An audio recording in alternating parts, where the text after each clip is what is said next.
Okay, one more attempt at this intro. Welcome to another episode of Lifting and Yapping. Today I'm working up to a maximum clean and jerk with a pause below the knee.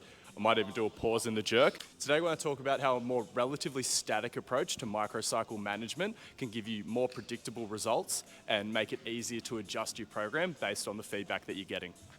All right, so when I say static approach to microcycle management, I mean just repeating the same week of training to a large extent, again and again and again for whatever time period, versus you can have a linear approach, I guess, to microcycle management where you would start with lower percentages, lower doses in general, and then somewhat linearly increase those over time.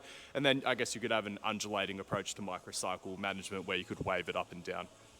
But generally speaking, the most common approach is a somewhat linear approach to increasing the intensity of a microcycle over time.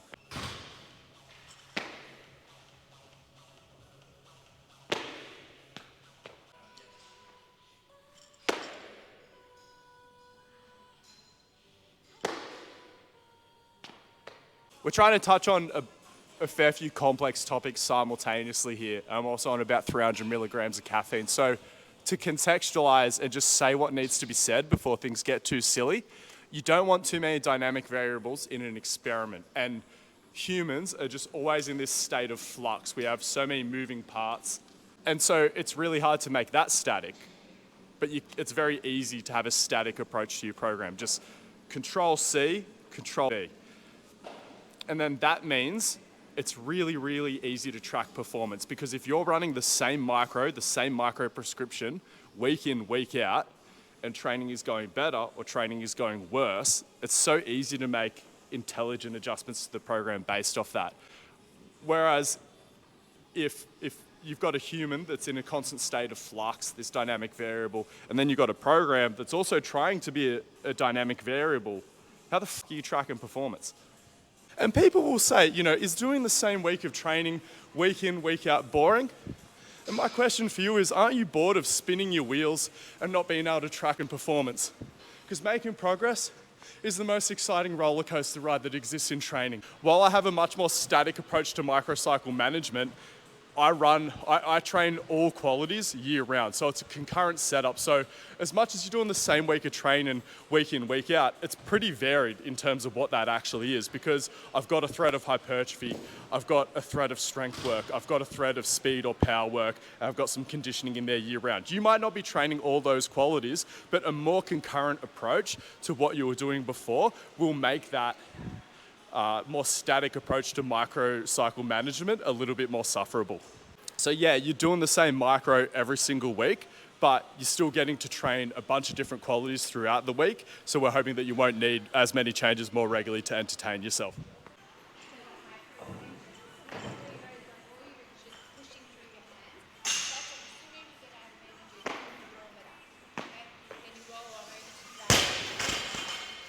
And then I think once you start to talk about giving someone the same week of training, week in, week out, a question that I always get in response to that is, then what's driving the progress?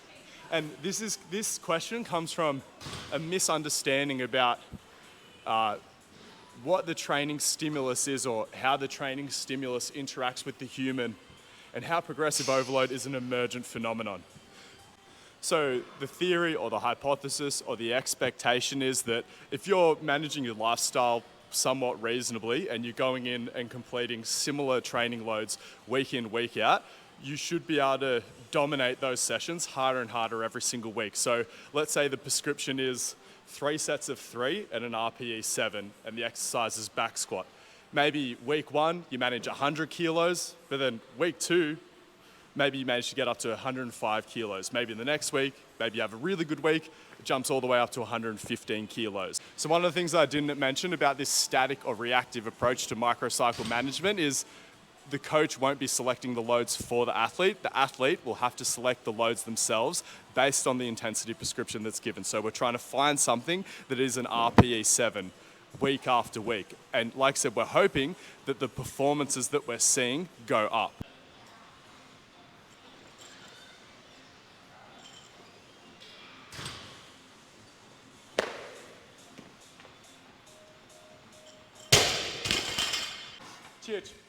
What's your favorite thing about static micromanagement?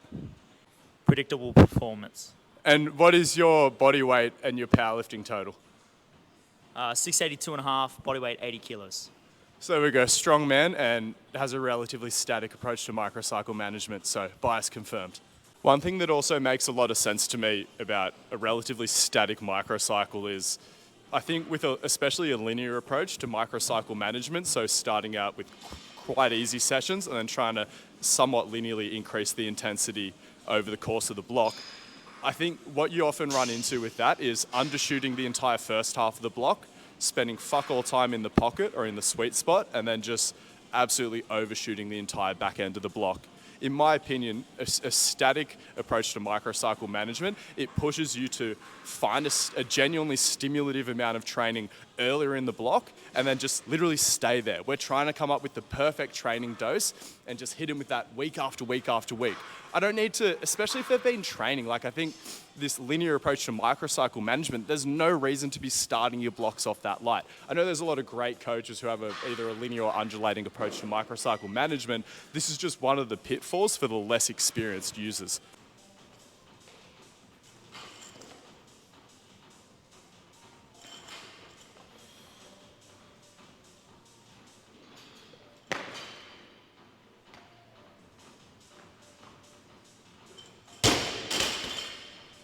I give myself 3 white lights for that one. And so I am always pushing for people to participate in highly varied training. But when I say that, I don't want people to get confused with how I coach people. So why I like highly varied training is because it makes this static approach to microcycle management so much more sufferable.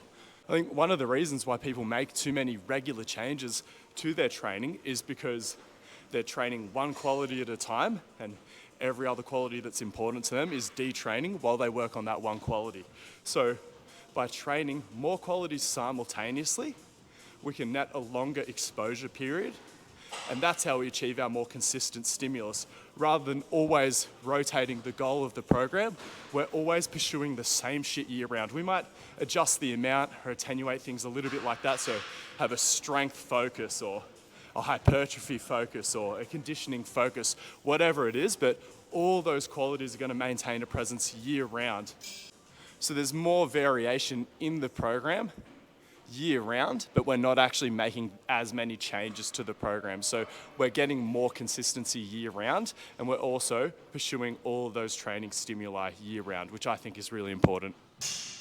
Okay, so what's my process when it comes to riding someone's microcycle?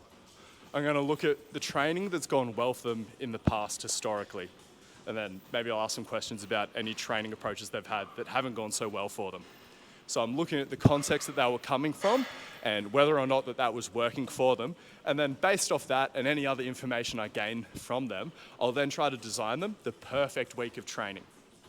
Then we will test that theory. Is this really the perfect week of training for them? I'm going to watch them go through it for a week. I'll have my thoughts upon observing them completing the week of training. They're going to have their own feedback, which they'll give to me as well. And then based off that information, then we make some adjustments about, okay, so based off what we saw and then the feedback that we got, maybe this is actually the perfect week of training. And what those adjustments will typically look like is maybe we're off by an RPE point and we had some fatigue coming into a primary squat day or something like that. So a few little adjustments, either the sets and the reps or the intensity prescription, but we just, like a DJ in the booth, we're just bumping things up and bumping things down, because based off our interviewing process and our information collecting process before we even sat down to design the micro, it shouldn't be too off the mark unless you're a complete moron. And so we're just week after week honing in on this target until we feel like we've pretty much got the perfect week of training, which by itself is a little bit of a moving target. And this is why, so all of our micro adjustments are just centered around getting that person the perfect week of training. I'm not thinking about the meso, I'm not thinking about what's coming up in 4 weeks unless they're close to a competition or something like that. Then we need to think a little bit more ahead. But generally speaking, with that training process, we're just taking things 1 week at a time and just trying to find the perfect week of training. And then once you're getting productive training weeks, you keep that thing as static as possible, because when training is going well, you just run that program into the ground and eventually it'll stop working. And then that's when you just need to reset, recalibrate it, and just hunt down that golden micro again.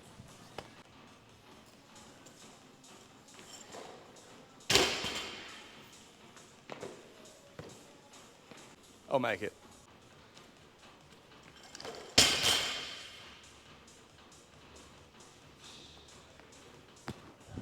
I really pulled that one like an arsehole. I didn't commit to accelerating. I just tried to yank it off the ground. So, you know what, considering what we lifted on Monday, I'm pretty dirty about that miss, but I'm just going to go home. I got too much other work to do. We'll have to come back for this on Monday.